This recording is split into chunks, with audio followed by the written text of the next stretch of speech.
Alright, have a nice day mga kababayan and welcome back to my channel, Jensen Lisa.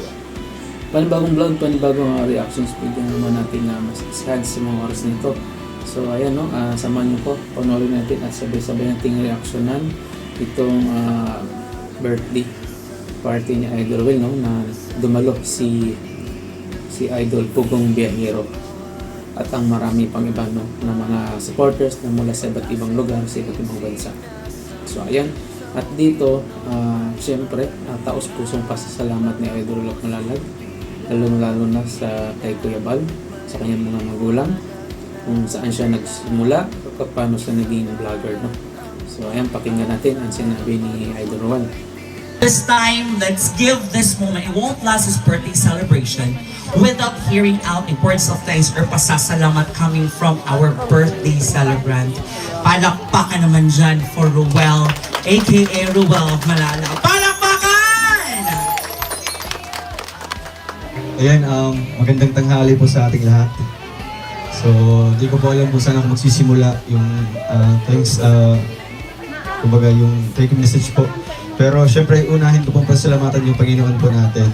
O, kasi kung wala po siya, wala po yung lahat nito, wala tayo dito. Kaya, all glory to God. Kaya salamat po sa mga blessings. Thank you.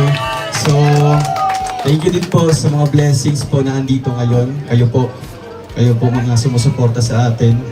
Kayo po na nagmamahal po ng tunay. Kaya, grabe. Hindi lang ba ito na, kumbaga, I love you po. Salamat po sa inyo. So ayun, magsisimula muna po ako syempre sa kung saan talaga nagsimula yung Ruel of Malalag. Kung saan nakilala, sino yung naging influensya, kung bakit mayroong Ruel of Malalag. So syempre, yung kapatid ni Papa, no, na kinuha tayo bilang vlogger, na motivate tayo, na tumulong in just simple ways, no? Kasi nga ako hindi naman ako capable para tumulong kasi wala namang kita. Natapos ko lang yung college degree ko, pero hindi ko pinursue, hindi ako nag-take ng LET. Kasi nga, parang nasimulan ko na ito, so tingin ko, nandito yung calling ko, nandito yung vocation ko. So, nung na-try ko na po ito, parang wala na sa plan ko na mag-take doon. Sa feeling ko na dito masaya, no? Kasi nga, hindi ka lang nakatulong financially sa kanila, kundi nakatulong ka para mabago yung buhay nila. Diba? Kumbaga, may reward ka, no? May reward ka sa ginagawa mo, hindi lang sa reward, mga achievements mo, kundi kay God. Diba? So, yun talaga yung pinakauna kong purpose. At syempre, naging trainer natin si Kuya Val, no? Thank you Kuya Val sa Team Kalingap. Diyan ako nagsimula, no, ang Team Kalingap na family. Dati pa lang, no, almost 1 year pa ako nagstay sa Malalag. Pero yung subscribers or views ko, nag-range na siya ng 1,000 to 5,000, no. Sa totoong ano talaga, sa reality, napakaliit lang po na views na yan. Pero tinitiis ko yan kasi alam ko na magkaiba yung timeline ng tao, no. Ibibigay yung timeline na para sa'yo. Makikilala ka in perfect time. So ayan, narinig natin no, grabe no, kaya pala no, dahil pala kay Kuya Bal, kaya nagkaroon siya ng channel no, Pinakalinga Parab, at siyempre sa tudyok ng kanyang papa na si Kuya Awe, at tinuruan siya mag-vlog. At doon, sumasama siya kay Kalinga Parab, kay Kuya Bal no, at doon siya nasa kung paano siya mag-vlog no, mag-charity vlog. So ayun no, siyempre hindi nakakalimutan ni Idol Will no, pasalamatan ang kanyang kaisa-isang idol naman no? At ito naman ang Team PB or si Sir Paul no, pakinggan natin ang kanyang sinabi. Siyempre sa the one and only Sir Paul Pugong Biyahero, palakpakan po natin. Grabe Sir Paul no, and team, salamat po sa inyo madam, and siyempre mga kuyas. Hindi ko in-expect talaga no, kasi million subscribers versus thousands lang, diba? Pinagbigyan tayo, diba? Dinig yung panalangin natin. Dati nung first, ano ko po sa kanya, video ko lang po, no? Video ko lang nung naghingi ako ng advice tungkol sa mga natives, sa mga indigenous people. Talagang kinakabahan ako, promise. Talagang ano, kumbaga na starstruck po ako kasi nga, kakay sa inyo, no? Kami yung inahangaan nyo po. Parang first meet pa lang ninyo or first encounter pa lang, parang kumbaga, unexplainable na feelings na hindi nyo ma-explain. Ganun din po sa akin kay Sir Paul kasi nga sa larangan po ng charity vlogging, siya talaga yung hinahangaan ko. One of my, kumbaga, inspiration po, no? So ngayon, kaya pinili ko po itong pagcha-charity sa kabundukan dahil sa influensya po ni Sir Paul.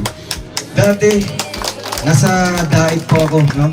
Sabi ko, talagang believe ako, nakatuning ako palagi kay Sir Paul. Sabi ko, grabe yung sakripisyo, yung paghihirap talaga. Pag-akyat pa lang ng bundok, pag-biyahe pa lang, almost half of our days, nasa biyahe talaga. So, along the way, andyan talaga naghihintay or ano man po, yung disgrasya, hindi mo natin alam, aksidente.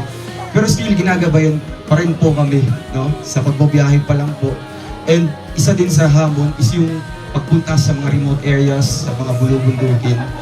One of our challenges talaga bilang charity vloggers na pinili mamundok, di ba? Pinili tumulong sa bundok. Kaya salute po ako sa Sir Paul. Salamat po, no? Personally, harap-harapan ko po sinabi po na talagang proud po ako sa inyo.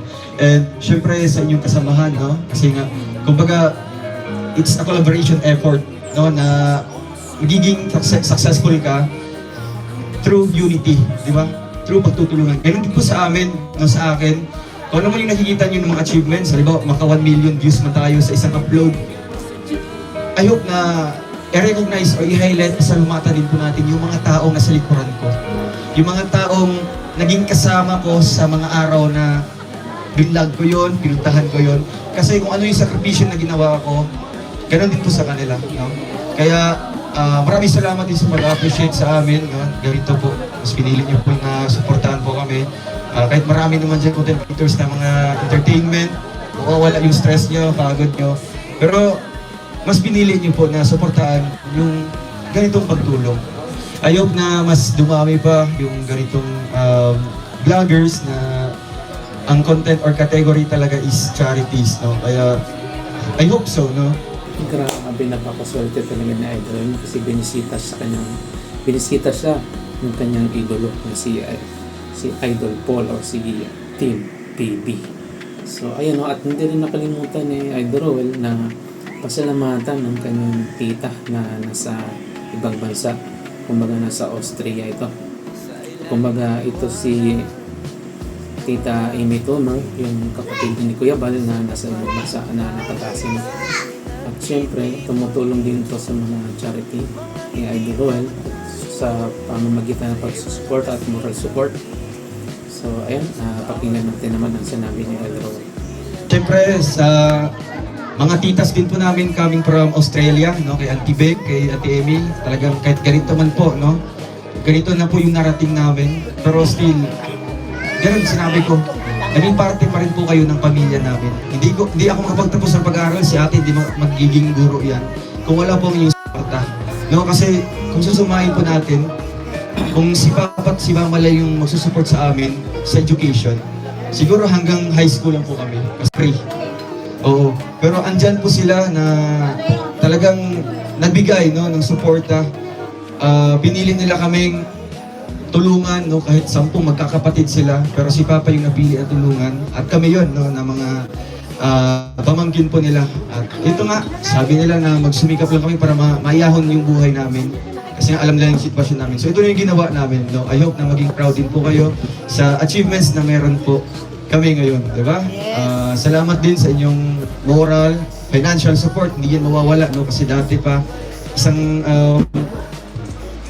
noodles lang, no? Talagang siguro 3 liters of water na. Kasi sobrang dami po namin para mas-spread talaga, no?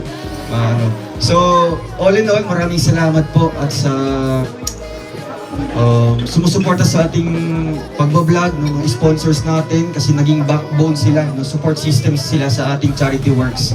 Kung hindi po dahil sa kanila, no, wala po tayong pabahay ngayon na almost 30 at more than 30. Diba? So ito na yung perfect time, no? At ito na yung araw talaga na may turnover na sa amin. Diba? Maraming salamat sa inyong lahat, sa inyong pagdalo dito. Maraming salamat po. Si Lord na bahala po magbigay po sa inyo or magbigay ng lakas, no? Siyempre sa inyong safety, security, pag-uwi niyo po. Thank you. Walang humpay na pasalamat po. Maraming salamat. And God bless. Happy birthday to me. Thank you po. So ayan, napanood natin, no? So, grabe, no? Yeah, once again, happy birthday, Idol of Malalag, no? Dahil sa napakasayang birthday party na nangyari sa iyong buhay, no? At siyempre, masaya ang lahat, lang ang mga community ng Rochelle, siyempre, kasi doon ka nagsimula. At siyempre sa lahat din po ng mga Team PB at saka Team Ruel, sa lahat ng mga community ng Rochelle. Maraming salamat po sa inyo. So hanggang sa muli, paalam, bye, I'm out.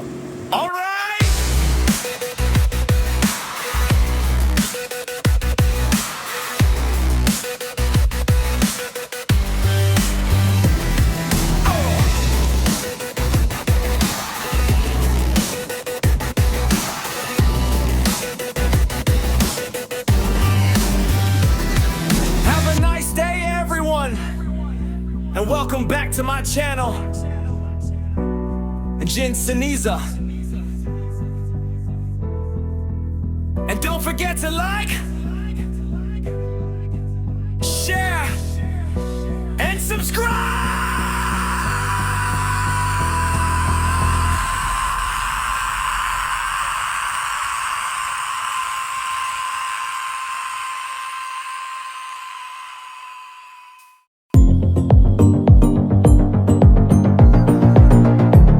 That's all for now.